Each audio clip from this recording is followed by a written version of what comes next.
All right, so we are going to go ahead and cast a game on Braxxis Holdout. And since PBU picked this map, TNG has first pick, first ban. Braxxis is interesting. I think the last time I cast Braxxis Holdout with TNG, they played Cho'Gall, if I remember correctly. Let's see here. Dahak is a solid ban here. Dahak is really, really strong on this map. He can get anywhere he needs to be. He has good wave clear, both things you need on this map. Gul'dan also really, really strong on Braxxis Holdout. So it'd be interesting to see if TNG first picks Gul'dan or not. Okay, I could see Ragnaros getting a ban here, but if you don't plan on taking Gul'dan, I would ban Gul'dan because he is crazy strong here, both clearing the waves for standard push as well as clearing out the Zerg army that's coming at your base. So yeah, Gul'dan really strong on every side of the coin for Braxxis Holdout. But they do stick with the Ragnaros ban. And let's see what TNG first picks. I'd love to see another Gul'dan or another Cho'Gall. That would make my day. I don't know that we will, not with Tassadar first pick. I guess it's possible. I just don't see how that would work out quite as well. I definitely feel like somebody needs to pick up Gul'dan Ariel. Make your life easier.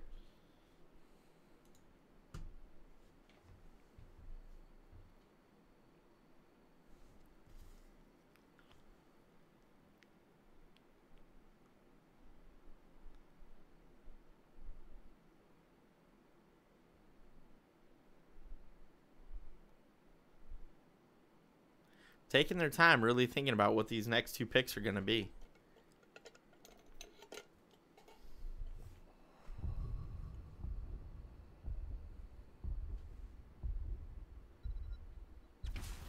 Okay. ETC, always a strong tank. One of my favorites to play. And Zarya. All right. Jumping right into, give me Zarya, don't take her away from me. But my problem now is if I'm TNG, I know I want the Tychus. Like, you definitely want the Tychus. If not the Tychus, then maybe a Leoric. But I don't know. I would definitely be picking a Tychus at this point.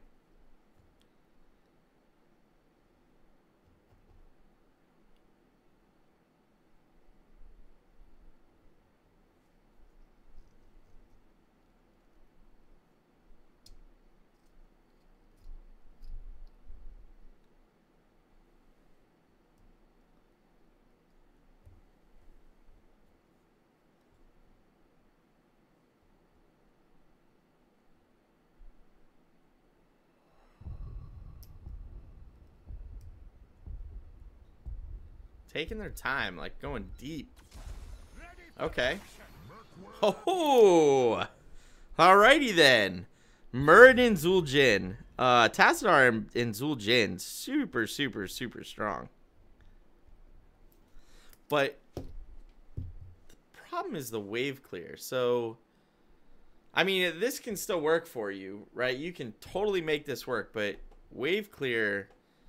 I mean, you need a Gul'dan or a Vala, or you can't pick the Haka because you banned it. You need something that's going to help enable your wave clear better. Muradin's alright. Tassadar's alright. You need a solid, either a solid solo laner or a solid wave clear. Or both.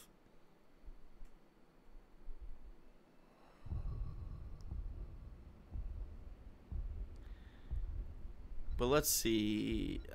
Medic, Jaina, both of those are good bans. I like Medic better because Timdro Zul'jin is just crazy. All right, good. So we have Morales is the second ban from PBU. It's a great ban, actually. And let's see. Oh, that was fast. Gul'dan. All right, so TNG knows they're not going to take the Gul'dan, so they go ahead and they ban the Gul'dan. I actually like that move. If you're not going to take it, don't let somebody else have it.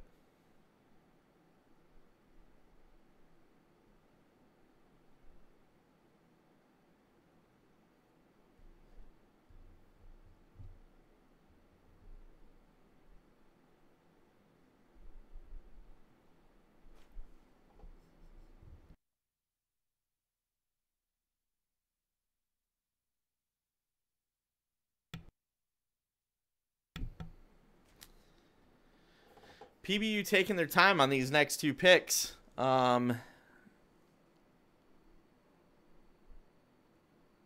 is a solid pick here. They have 2 melee already. Okay.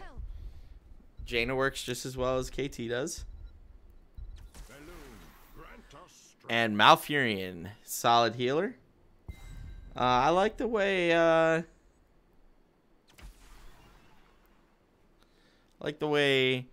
the team on the side of PBU is shaping up. Oriole is a great healer. And Alarak. Oh, boy. So here's the problem. Cover just wrote a great guide to Alarak. And it's like #1 post on Heroes of the Storm subreddit today. Or at least it was an hour ago. As Mystic and I were trying to figure out if that was the same cover. So the man that wrote probably one of the definitive Alarak guides, you just let have Alarak on a map that works very nicely for Alarak. I would go a second support here, even with Zarya. The problem is then you don't have the damage, so you need something super strong here to help you out. Maybe, nope, you're already dual tank.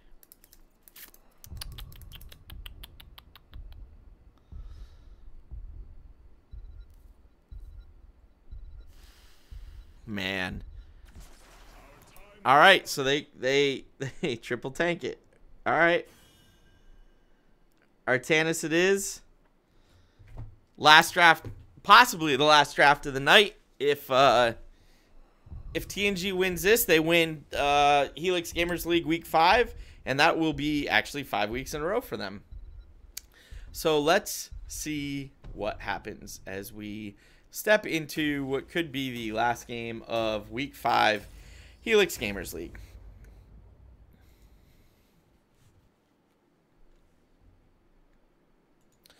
Okay, so for PBU on the red team, we have Workhorse on the Zarya, Fire on the ETC, Ataro on his Artanis, Thermic on Malfurion, and rounding out the team, Penguin Bob on the Jaina. And for the blue team, TNG, we, of course, have cover on the Alarak, a Susaki on Zul'Jin, Paxtus on the Muradin, Grim on the Tassadar, and finally rounding out that team, we have Dayuni on the Oriole. We're about to begin. And typically, the bottom lane is where we usually see the 4v4.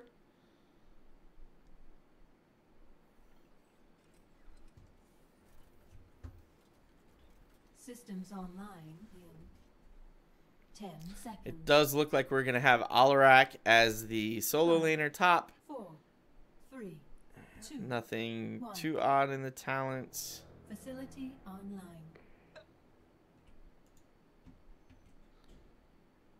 And we do have a pause.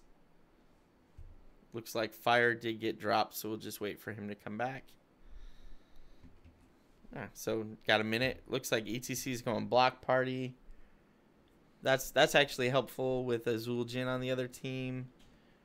Grenade build on Zarya. Yeah. Okay.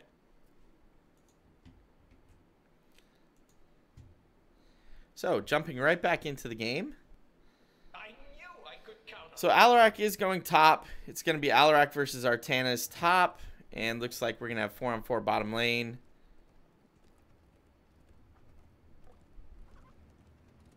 This is about what I would have expected with this.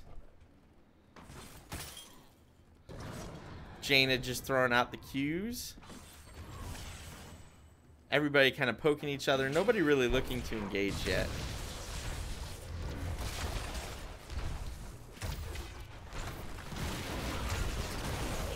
ETC sliding deep and looking to see if he can't quite pick off that Murden. I mean, it's Murden. I don't think you're going to get that, but okay. All right. Top lane, Alarak and Artanis. Artanis taking a little bit more damage than Alarak, but nothing that's too shocking. Ooh, Murden got really low in the meantime, and so did Zul'jin. Of course, Zul'jin wants to be lower. Just that's the way his kit works. The lower he is, the more damage he'll put out. In an ideal case, if you could get Zul'jin below, like in the 40% area for health, and then maybe just have a shield on him so that he doesn't get blown up right away, you would be in a very good spot. But Zul'jin putting out a good bit of damage. Checking top lane, both Artanis and Alarak doing about the same amount of damage to each other. Zul'jin, though, 6k damage already. He's really throwing those axes hard.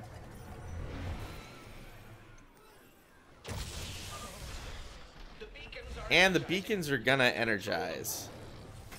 So top lane, Artanis looks like he might actually get that beacon first. Bottom lane, I expect there to be a fight over it.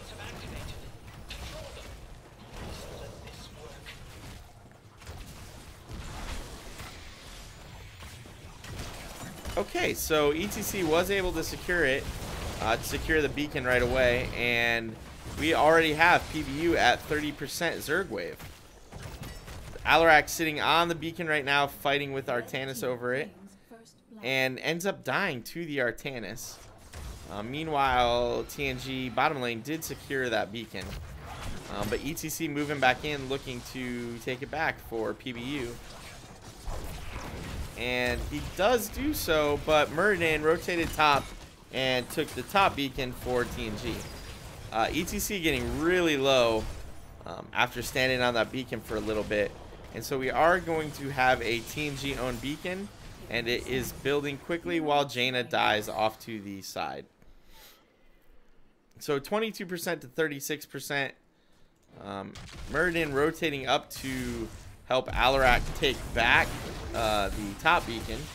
Ooh, with a quick stun on Artanis, they might be looking to get a kill, but aren't quite gonna do so. So both beacons now in TNG's control. Ooh, Ataro almost had a great swap onto the Alarak, but instead gets silenced and stunned for his troubles. ETC with a deep slide, looking to put a lot of pressure on Oriole, does so, but is not going to get a kill. Instead, Jaina is going to die. Zarya is going to be forced back, but ETC does secure the beacon for PBU, stopping it at 76% to 36, TNG's advantage. Oriole grabbing it back real quick. This should actually finish it and give us a 100% to 36% Zerg wave.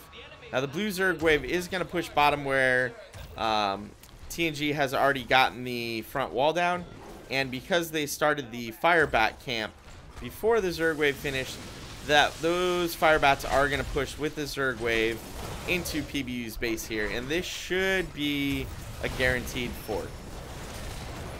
Both teams on the same talent tier though, but TNG is much closer to getting 7 than PBU is.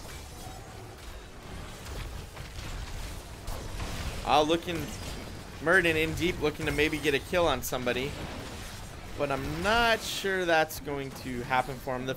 The fort is down, and TNG does have 7 before PBU does, and has about a full level lead.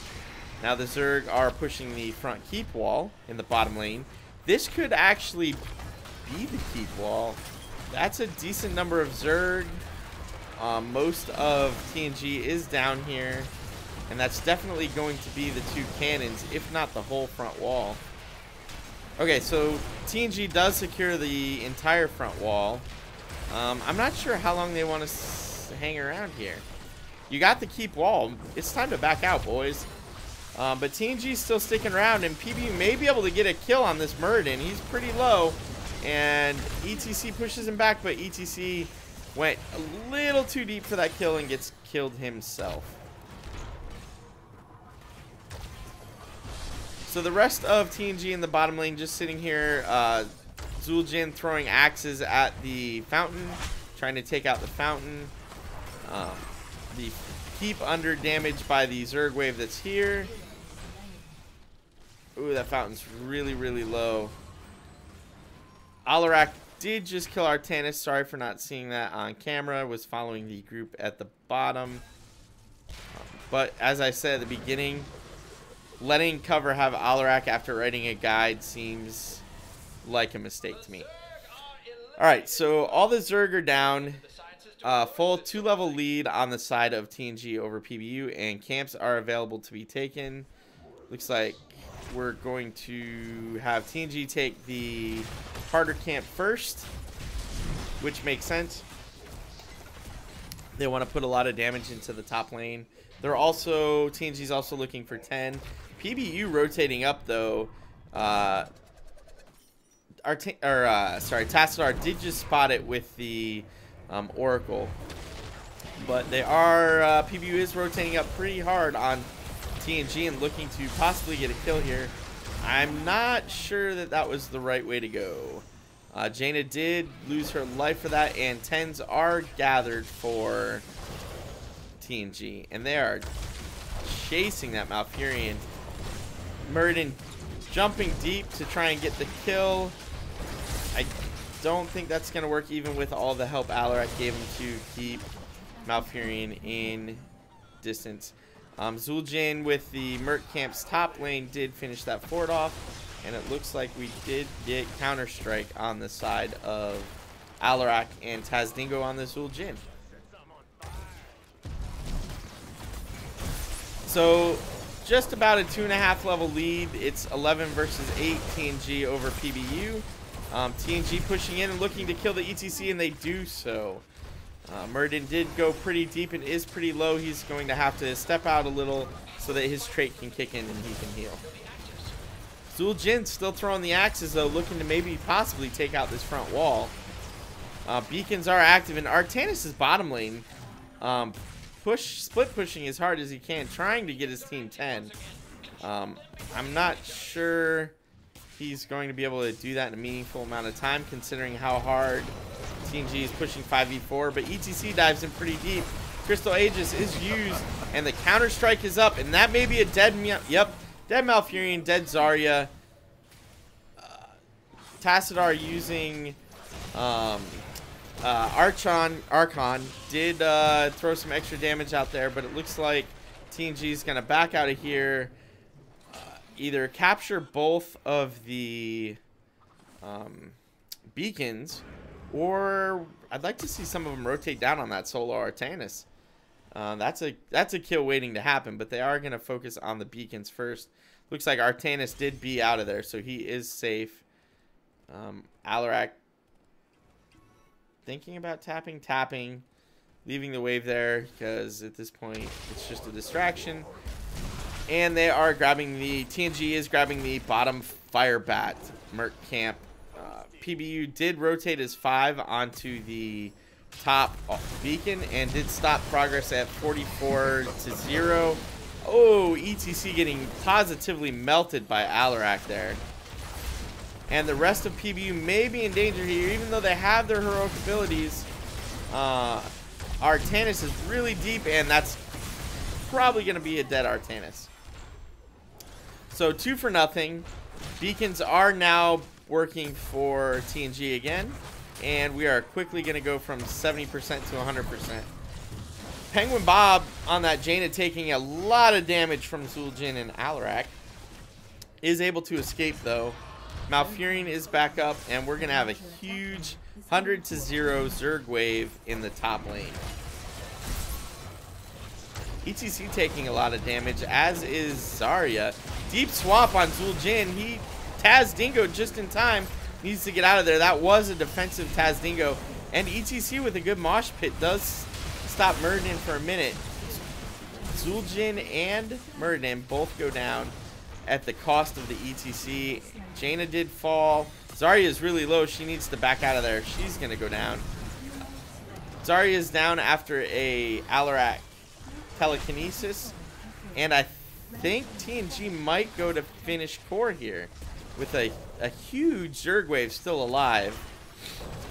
And most of the members of PBU down. ETC is back up now. Alarak. Oh, that was a nice attempt at the Ring of Frost. It didn't quite land the way I think she wanted it to. And the core's at 43%. Alarak looking to escape, possibly. It's hard to tell. They're definitely staying for a while. I'm not sure they're gonna survive. That's a dead Tassadar. But in comes Zul'jin. Alarak being chased around down here. Alarak dead. And that's the core. So they were able to delay that long enough to allow TNG to finish the core and win the Helix Gamers League Week 5. And actually, that's winning Helix Gamers League for the 5th week in a row.